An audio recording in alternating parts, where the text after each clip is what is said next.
Shalom saudara-saudara, ada sukacita hari ini, amin. Mari sama-sama kita bersatu dalam doa sebelum kita memuji Tuhan.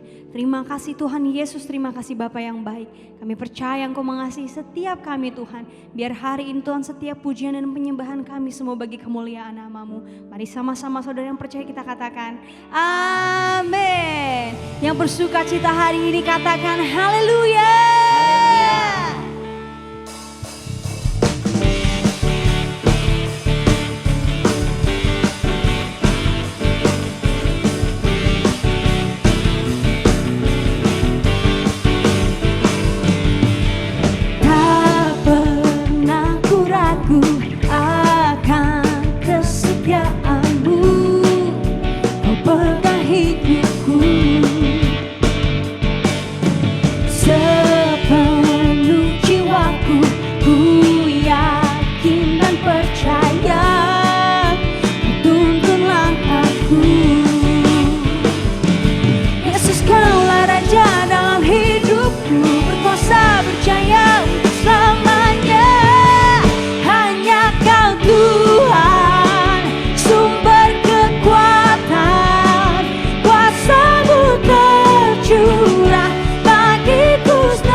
Kita mau bersukacita dalam hadirat Tuhan. Woo! Come on, let's sing together. Betapa ajaibnya Engkau buat kami Tuhan. Tak terbayang kebesaran-Mu dan tak terbanding kekuatan-Mu Tuhan. Kau megah bagiku. Segenap jiwa dan pengharapan telah ku serahkan untuk rencana-Mu Tuhan. Kau Raja atasku. Hanya Kau yang layak dipimpin.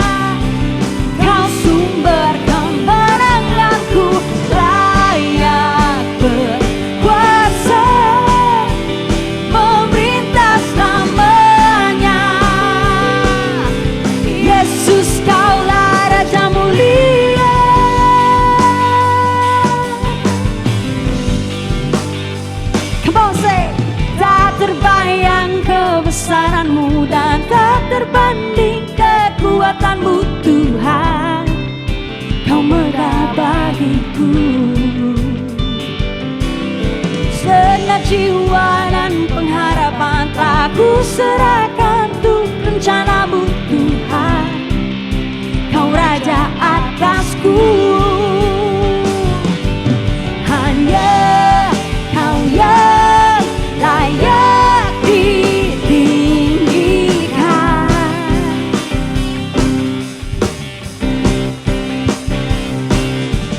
Ajaib Kau Tuhan, agung dan perkasa. Kau sumber kemenanganku, layak berkuasa, memerintah selamanya. Yesus, Kaulah Raja mulia.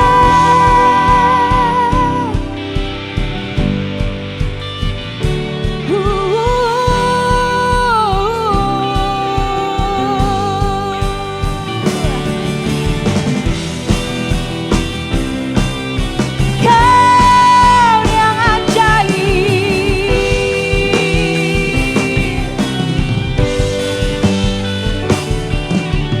ajaib Kau Tuhan, agung dan perkasa. Kau sumber kemenanganku, layak berkuasa, memerintah selamanya.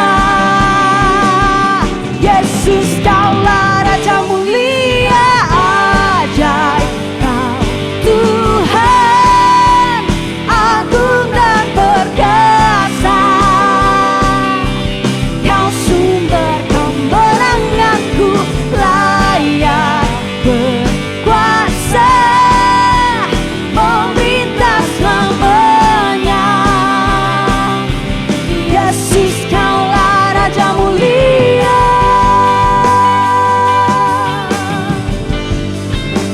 Raja mulia,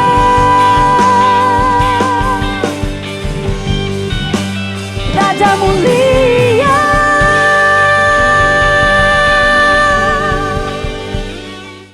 Terima kasih Tuhan. Kami percaya Engkau mengasihi setiap kami Tuhan. Biar kami hidup Tuhan, kami ingin menyenangkan-Mu Tuhan sepanjang umur hidup kami Tuhan. Terima kasih Tuhan, terima kasih Tuhan.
Ku serahkan hatiku, semua ku berikan padamu. Kuduskan hingga tulus selalu, agar aku menyenangkanmu.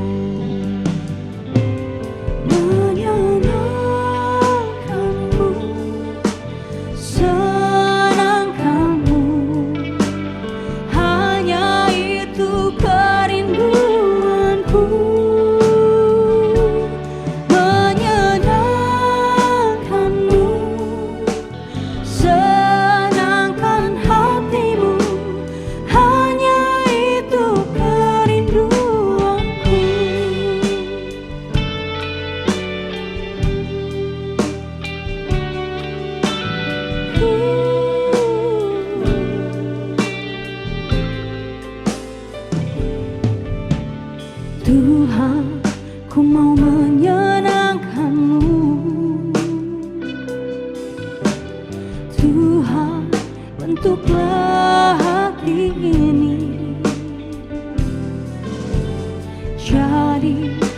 bejana untuk hormat-Mu. Cemerlang bagai emas bumi, Tuhan, ku serahkan hatiku, semua ku berikan padamu.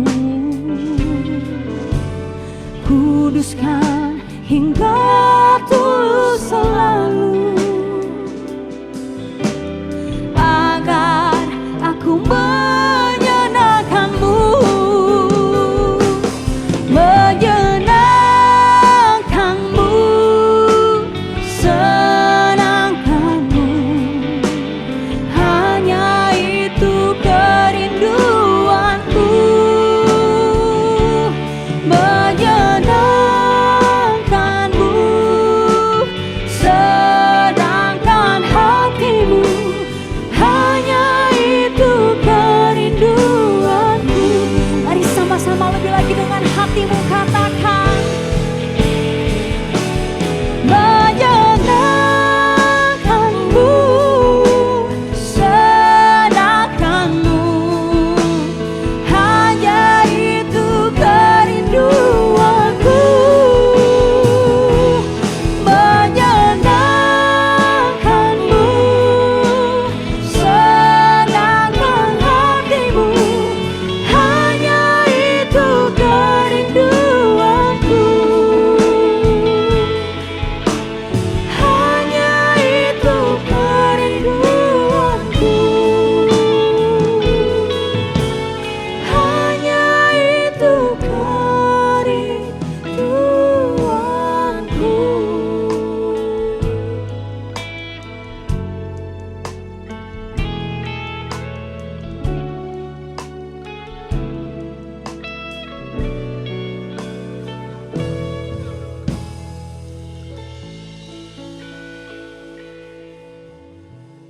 Mari kita satu hati dalam doa. Bapa yang baik, terima kasih buat kasih setia, buat kebaikan Tuhan dalam kehidupan kami. Kami ucap syukur bahwa di hari Minggu yang indah ini kami boleh berkumpul bersama mendengarkan firman Tuhan. Setelah kami tadi memuji-muji Tuhan, menyembah Engkau, Bapa yang baik, berikan kami hikmat untuk menangkap apa yang menjadi isi hati-Mu di dalam firman Tuhan yang akan disampaikan. Terima kasih, kami siapkan hati kami dan siap mendengarkan firman-Mu. Dalam nama Yesus kami berdoa dan ucap syukur. Kita yang percaya sama-sama katakan, amin. Shalom Bapak Ibu Saudaraku jemaat Home CC dimanapun berada. Hari ini kita akan belajar tentang tubuh kita adalah bait Allah. Ya, tentunya kita sudah sering mendengar bahwa tubuh kita itu bait Allah. Ya, tapi hal ini kita mencoba untuk mendalami lebih dalam. Apa sih maksudnya tubuh kita ini bait Allah? Ya, Bapak Ibu Saudaraku jemaat Home CC dimanapun berada, ada banyak orang Kristen yang merasa dapat melakukan apapun juga dengan tubuhnya. Kemudian banyak orang Kristen juga, orang percaya juga yang menjalankan hidup yang tidak sehat, melakukan tindakan yang berbahaya, ya, yang membahayakan dirinya sendiri. Nah, konsep mereka adalah bahwa tubuh ini milik mereka sendiri, ya. Dan mereka dapat melakukan apapun, ya, asal tidak melanggar hukum, ya, atau tidak menyakiti orang lain. Maka apa yang mereka lakukan dapat dibenarkan. Ini adalah konsep mereka. Nah, pada hari ini kita akan belajar cara pandang yang benar mengenai tubuh kita dan bagaimana seharusnya kita memperlakukan tubuh kita dengan benar. Ya, mari kita belajar tentang tubuh kita adalah bait Allah. Ada beberapa fakta yang berkenaan dengan hal ini, tapi kita belajar dengan 2 fakta saja. Yang pertama atau fakta pertama adalah kita adalah hamba dosa. Ya, ketika kita lahir sebagai pribadi yang berdosa. Karena sudah secara otomatis kita terhisap dalam dosa, yaitu dosa keturunan karena Adam. Ya, mari kita lihat firman Tuhan di dalam 1 Korintus 15 ayat 21. Ya, 1 Korintus 15 ayat 21.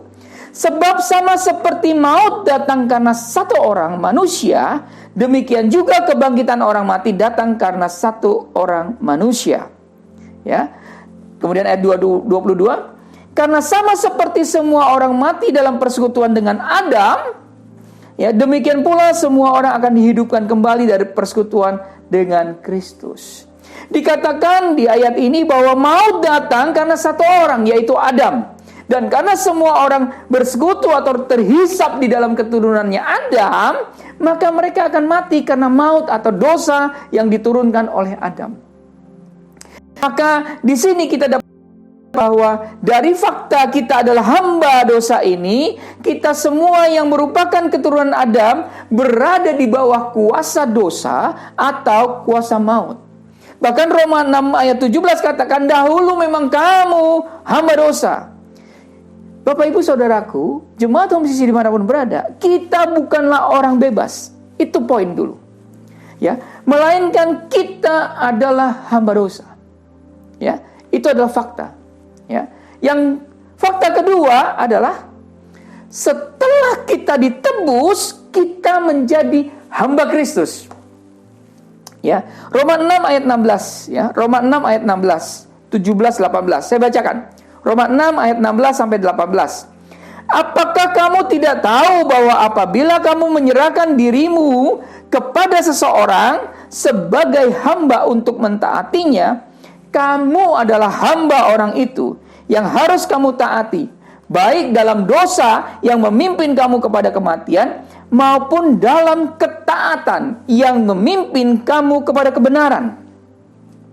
Roma 6 ayat 17, ya, dikatakan gini, tetapi syukurlah kepada Allah, dahulu memang kamu hamba dosa, tetapi sekarang kamu dengan segenap hati telah mentaati pengajaran yang telah diteruskan kepadamu. Ayat 18, kamu telah dimerdekakan dari dosa dan menjadi hamba kebenaran.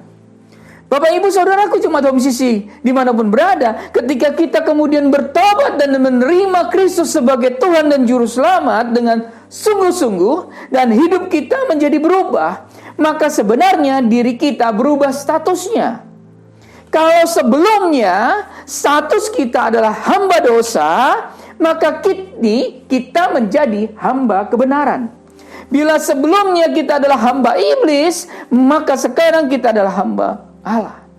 Maka dari ayat di atas dapat disimpulkan bahwa kini kita adalah ciptaan baru. Yang lama sudah berlalu dan yang baru sudah datang. Manusia lama kita, yaitu hamba dosa, telah kita tinggalkan. Dan kini yang baru, yaitu hamba kebenaran, hamba Allah, sudah ada datang ke dalam hidup kita. Bapak ibu saudaraku jemaat homsisi dimanapun berada, kalau kita melihat kedua fakta di atas, ya, maka sebenarnya kita bukanlah makhluk yang bebas. Setuju?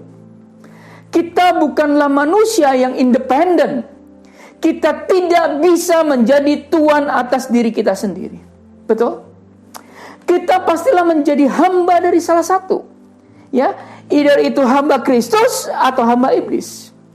Tidak masalah, ya, mereka menyadari atau tidak menyadari bahwa mereka telah berada di bawah kuasa iblis atau hamba iblis. Namun pada kenyataannya hal ini tidak dapat dibantah. Kenapa? Karena sesuai dengan firman Tuhan. Sementara kita orang Kristen yang telah menjadi hamba Kristus juga harus menyadari bahwa diri kita juga bukan merupakan pribadi yang bebas. Sampai di sini paham, ya, konsepnya. Artinya bahwa kita sebagai pribadi juga bukan pribadi yang bebas, melainkan kita adalah hambanya Kristus dan harus tunduk pada aturan-aturan Kristus. Katakan amin. Ya, mari kita perhatikan di dalam 1 Korintus 3 ayat 16. 1 Korintus 3 ayat 16. Firman Tuhan katakan gini, tidak tahukah kamu bahwa kamu adalah bait Allah dan bahwa Roh Allah diam di dalam kamu? Kata tidak tahukah kamu pada ayat ini, ya, menyampaikan bahwa seharusnya kita tahu. Setuju? Seharusnya kita tahu akan kondisi ini, yaitu apa? Bahwa kita atau tubuh kita dan hidup kita ini adalah baitnya Allah. Katakan amin. Arti dari bait di sini memang terasa asing bagi kita karena kita tidak memakai istilah bait di dalam kehidupan sehari-hari. Namun arti dari bait itu adalah rumah atau tempat kediaman. Maka agar dapat kita pahami, coba kita ganti ya, coba kita ganti bahwa kata bait menjadi kata rumah atau kediaman, tempat kediaman. Perhatikan sekali lagi ayatnya. Jadi begini, di dalam 1 Korintus 3 ayat 16. Tidak tahukah kamu bahwa kamu adalah rumah Allah? Tidak tahukah kamu bahwa kamu adalah tempat kediaman Allah dan bahwa Roh Allah diam di dalam kamu? Haleluya. Artinya bahwa diri kita atau tubuh kita ini adalah rumahnya Allah. Kalau diri kita atau tubuh kita ini sebenarnya adalah rumahnya Allah, maka tubuh kita milik siapa? Milik Allah. Dan ini adalah fakta yang tidak dapat dibantah. Bapak ibu saudaraku, jemaat musisi dimanapun berada, kalau saja kita ya Tuhan sudah kasih, Tuhan sudah percayakan ya rumah pribadi kepada kita, maka rumah itu adalah milik kita ya. Ketika kita memiliki seorang hamba atau ART atau pembantu ya, asisten rumah tangga, maka tidak pernah ada kasus bahwa kemudian hamba atau pembantu itu atau asisten rumah tangga itu justru mengatur pemiliknya. Setuju? Ya.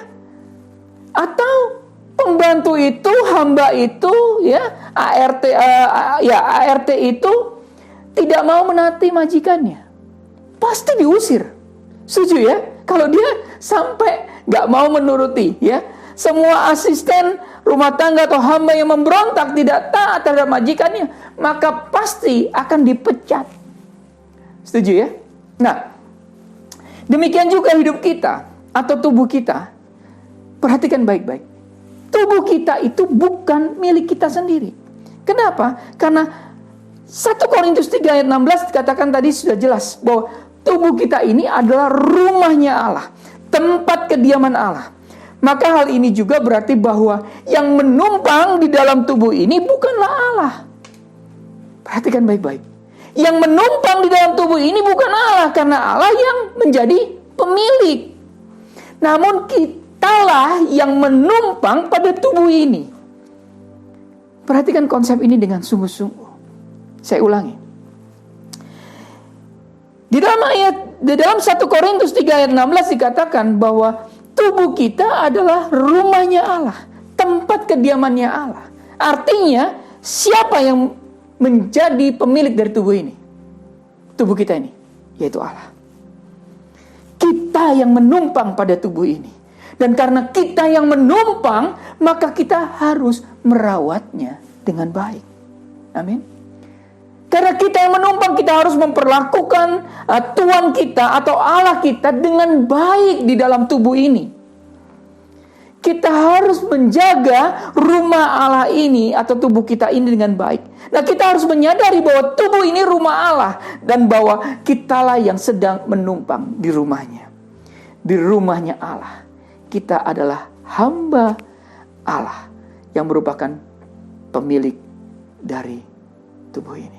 Bukan kita lagi, tapi Allah, pemilik tubuh kita. Nah, Bapak Ibu Saudaraku, jemaat musisi dimanapun berada, kalau seperti ini kondisi dan keadaannya, pertanyaannya apakah kita bisa seenaknya memperlakukan tubuh kita dengan sembarangan? Apakah kita dapat merusak tubuh kita atau memperlakukan sesuatu yang buruk tanpa meminta izin kepada pemiliknya, yaitu Allah, sebagai pemilik tubuh ini? Kita seharusnya sadar bahwa kita bukanlah, sekali lagi, manusia bebas dan independen. Kita dahulu adalah hamba iblis dan kini hamba Kristus. Kita terjual di bawah kuasa dosa dan kini Allah telah membelinya dan melunasi harganya. Ya, 1 Korintus 6 ayat 20 katakan, sebab kamu telah dibeli dan harganya telah lunas dibayar. Karena itu muliakanlah Allah dengan tubuhmu. Katakan amin. Muliakan Allah dengan tubuhmu. Bapak Ibu Saudaraku, Jemaat Home Sisi dimanapun berada, kita telah dibeli dan harganya telah lunas dibayar. Diri kita dibayar bukan dengan emas, bukan dengan permata, melainkan dibayar dengan darah Kristus yang tidak ternilai harganya. Katakan amin. 1 Petrus 1 ayat 18-19 dikatakan begini. 1 Petrus 1 ayat 18-19. Sebab kamu tahu bahwa kamu telah ditebus dari cara hidupmu yang sia-sia yang kamu warisi dari nenek moyangmu itu. Dikatakan ini, bukan dengan barang yang fana, bukan pula dengan perak atau emas, melainkan dengan darah yang mahal, yaitu darah Kristus yang sama seperti darah anak domba, yang tidak bernoda dan tidak bercacat. Jadi kalau orang Kristen mengerti akan hal ini, maka tidak perlu dipertanyakan lagi apakah orang Kristen boleh merokok atau tidak. Apakah orang Kristen boleh tato atau tidak. Apakah boleh kita piercing atau tindik di telinga yang berlebihan. Atau tindik di hidung, di lidah, di mulut, di pusar dan sebagainya. Kita tidak perlu lagi bertanya apakah orang Kristen boleh atau tidak memakan makanan yang sudah diketahui membahayakan kesehatan karena tubuhnya ada penyakit tertentu. Kita tidak lagi bertanya. Para kaula muda, anak-anak muda juga tidak perlu lagi mempertanyakan apa boleh tidak berhubungan seks sebelum menikah. Boleh nggak kebut-kebutan yang membahayakan nyawanya sendiri dan juga bahkan membahayakan orang lain. Atau tawuran. Tidak. Kita tidak perlu bertanya ini lagi kalau kita memahami konsep ini. Bahkan para profesional juga tidak boleh bekerja tanpa kenal istirahat sehingga merusak tubuh sendiri. Tidak boleh workaholic sampai melupakan Tuhan dan juga melupakan ibadah. Berbagai pertanyaan tadi sering muncul dan beranggapan bahwa karena tidak ada ayat yang membicarakan secara jelas, maka diperbolehkan untuk melakukannya. Namun, Bapak Ibu Saudaraku jemaat Home Sisi dimanapun berada, setelah kita mendengar firman Tuhan pada saat ini, saudara jangan berkelit, jangan menyangkal, karena terbukti bahwa kita tidak punya hak apapun terhadap tubuh ini. Malahan kita punya tanggung jawab untuk menjaganya. Katakan amin. Di akhir khotbah saya mau menekankan kembali bahwa kita manusia tidak pernah dan tidak akan pernah menjadi makhluk bebas dan independen. Manusia yang belum bertobat adalah hamba iblis. Dan mereka yang sudah bertobat adalah hamba Kristus. Kalau dahulu kita adalah hamba iblis, namun karena telah ditebus dengan darah Kristus, maka kita menjadi hamba Kristus atau hamba Allah. Dan karena kita adalah hamba Allah, maka Allah itu adalah Tuhan yang harus kita layani. Dan karena tubuh ini adalah rumahnya Allah, tubuh ini adalah tempat kediamannya Allah, maka kita melayani Allah dengan tubuh kita. Katakan amin. Kita harus memuliakan Allah dengan tubuh kita. Sekali lagi, 1 Korintus 6 ayat 20 menjadi pegangan. Ayat menjadi pegangan kita. Sebab kamu telah dibeli dan harganya telah lunas dibayar. Karena itu, muliakanlah Allah dengan tubuhmu. Amin. Mari kita berdoa. Bapak yang baik, terima kasih buat firman Tuhan hari ini. Tuhan Yesus, ketika kami memahami konsep yang benar, bahwa kami ini adalah hamba-Mu, bahwa tubuh kami adalah rumah daripada Engkau, rumah-Mu, tubuh kami adalah tempat kediaman-Mu, maka Tuhan, hari ini kami mau bertanggung jawab Tuhan, mempertanggungjawabkan tubuh kami kepada Engkau dengan benar, karena Engkaulah pemilik daripada tubuh kami. Bapak yang baik, karena kami tahu bahwa kami telah dibeli dan harganya telah lunas dibayar, maka hari ini Tuhan, kami mau punya komitmen untuk memuliakan Engkau dengan tubuh kami. Terima kasih Bapak yang baik. Bapak, aku berdoa buat saudara-saudaraku, rekan-rekan terkasih, jemaat Home Sisi dimanapun berada. Kalau mereka hari-hari ini sudah tidak menjaga tubuh mereka dengan baik. Mereka lupa bahwa mereka tidak ingat bahwa mungkin juga belum memahami bahwa tubuh mereka adalah bait Allah. Hari ini ajar Tuhan, ajar kami, ingatkan kami untuk kami boleh memuliakan Engkau dengan tubuh kami. Terima kasih Bapa yang baik, terima kasih. Dalam nama Tuhan Yesus kami berdoa dan mengucap syukur. Haleluya, amin. Ku mau selalu bersyukur, selalu bersyukur. Kau Tuhan yang setia, yang selalu menopang. Ku mau selalu bersyukur, selalu bersyukur. Kau Bapakku yang setia.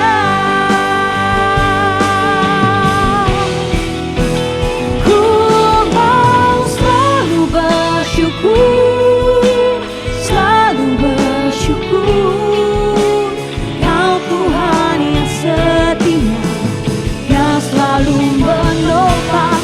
Ku mau selalu bersyukur, selalu bersyukur. Kau Bapakku yang setia, Kau Bapakku yang setia.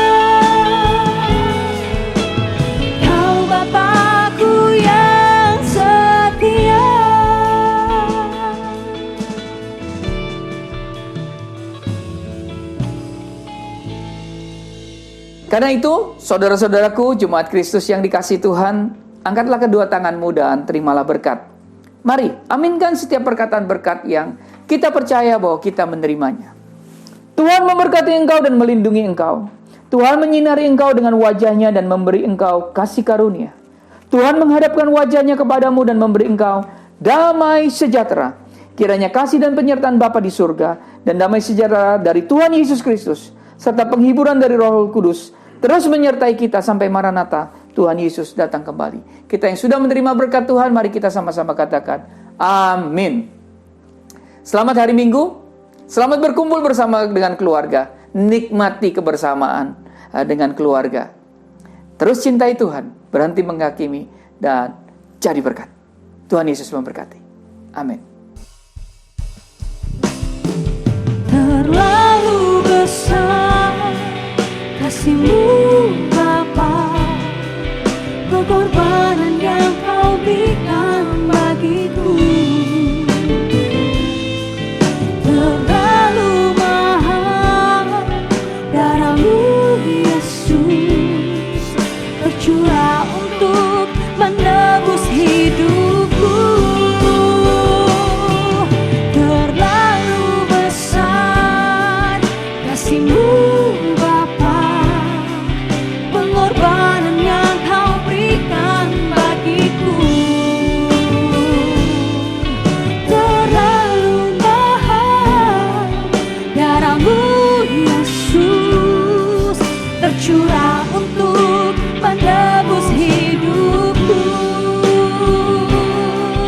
Tercurah untuk menebus hidupku. Tercurah untuk menebus hidupku.